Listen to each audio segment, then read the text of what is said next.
All right, Photoshop workspace. That's what we're going to look at here first. So number one, the first time you open up Photoshop in class, you may or may not see things here. If you accidentally opened something in Photoshop by double clicking on it in Bridge, you might see some of those photos along here. Otherwise, there won't be anything here. But every time you open something up, it'll save itself here. It's sort of just a place like shortcuts. So when you're opening up or starting a document in here, you've got one of two things to do. You can either choose to create new, or you can just choose to open, or you can open something that you see here if you were going to start over on it or continue to work on it. So that's what I'm going to do here. I'm just going to show you around the general workspace. Number one, right here in the center, you've got your workspace. That's your desktop space.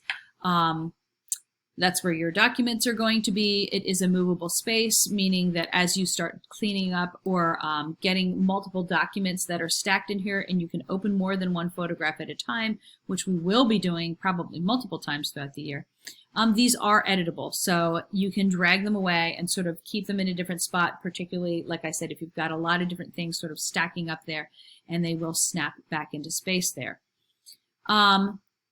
Secondly, ruler. That's very important that you put your ruler up. You're going to need that as you are working. To get your ruler up, it's Command R on your keyboard. It doesn't really work for me while I'm shooting video, so I'm not going to do that. But if you don't see a ruler, you just want to hold the Command key in and press R, and the ruler will pop up. You can change the dimensions on the ruler by right-clicking in it. You just hover into the ruler and right-click, and you can see that you can measure things differently if you wanted to do centimeters, millimeters, whatever. But we want to do inches. So make sure that it is set to inches. Depending upon how large or small you have your image in here, like as you see right now, what you see up there, they are inches, but in real life, inches are larger than that. Command plus and minus will allow my screen to zoom in and out, but again, it's not really doing it while I'm shooting a video, so I'm just going to leave it go. So you can make these pictures look larger or smaller while you're working. So that's the ruler. Next, the next part of your workspace is your tools. It's important to know where your tools are. They are located, I'll leave myself over here on the left-hand side.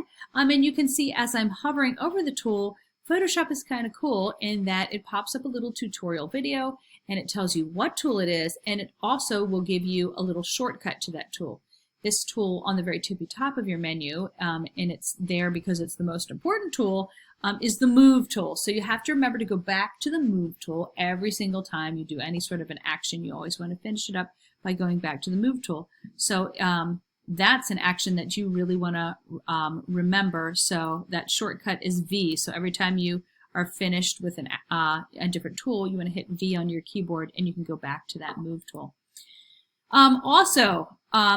You'll see that there's this tiny little triangle down below there, and when I click on the tiny triangle, it pops up some other tools in there. I can also just right-click on a tool and do the same thing and pop that open. So there's not only is it the toolbar that you see there, but there's multiple tools that are listed within that.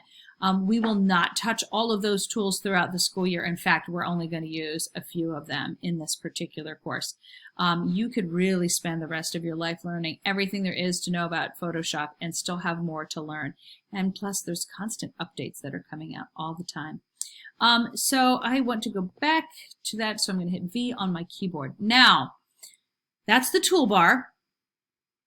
If you look right up here, this is your toolbar menu. That's the next most important spot. So it's important to know because each tool sort of has its own menu. So as I click through here, those toolbars will change based on the tools that I'm using. And that makes sense because each one does something different, and you want to be able to access its capabilities. And so that's what this toolbar will allow you to do up here. So every time you're on a different tool, that changes a little bit. So, you know, workspace, ruler, toolbar, toolbar menu. Next is the main menu at the very, very tippy top. So where you see Photoshop, File, Edit, Image, Layer, so on and so forth. Each one of those has a specific menu, and there's all these drop-down menus that are in there. And so there's obviously tons of different things that you can do in here.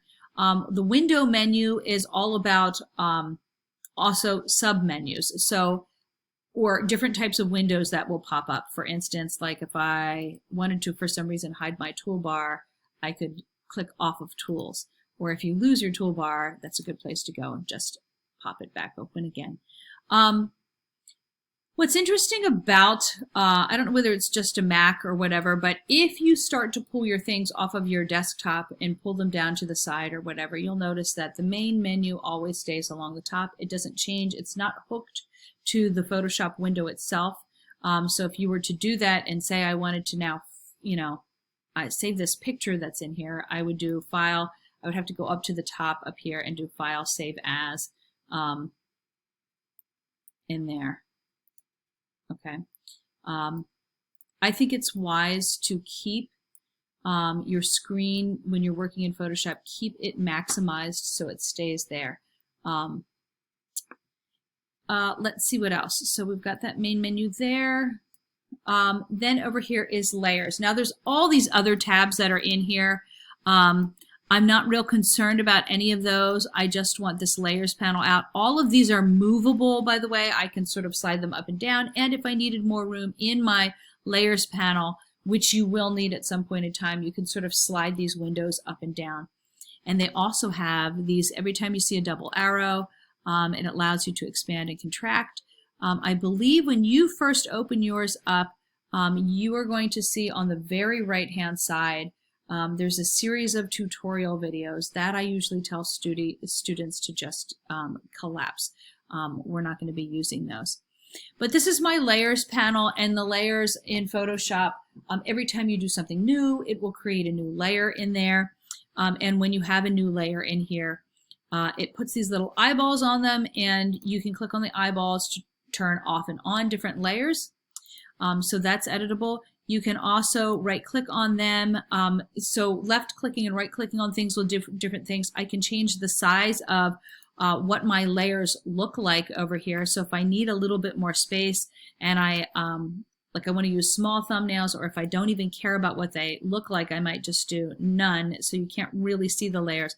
I prefer to see mine, and I make mine large when I'm teaching because then you can sort of see my different layers from your screen. But anyway, also all of these things here, every time each thing in the layers panel does something, and right-clicking on those, there's different menus for those, and also different menus for just the gray areas. You can shuffle layers around.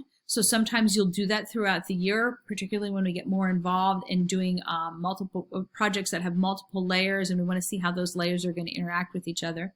So you can move layers around. Like I said, you can hide layers. You can change layers to do different things. And like I said, you can also pull these tabs over. So if you were to, you could choose to put this somewhere else if you really wanted to, or if you needed to because of the workspace. That's basically it. The only other thing I would say is there's some panels down here that you would use. There are the FX menu we'll use. We're going to use layer masks. This little half circle that's here is actually if you had, like if you wanted to do some editing to a photograph or something, some of these, you can do that in here. So some of these should look familiar to you, brightness and contrast levels, exposure, and things like that. That's basically it for the workspace that's in here. The next thing that you are going to do is you are actually going to do something exactly like I have on my workspace that's right here.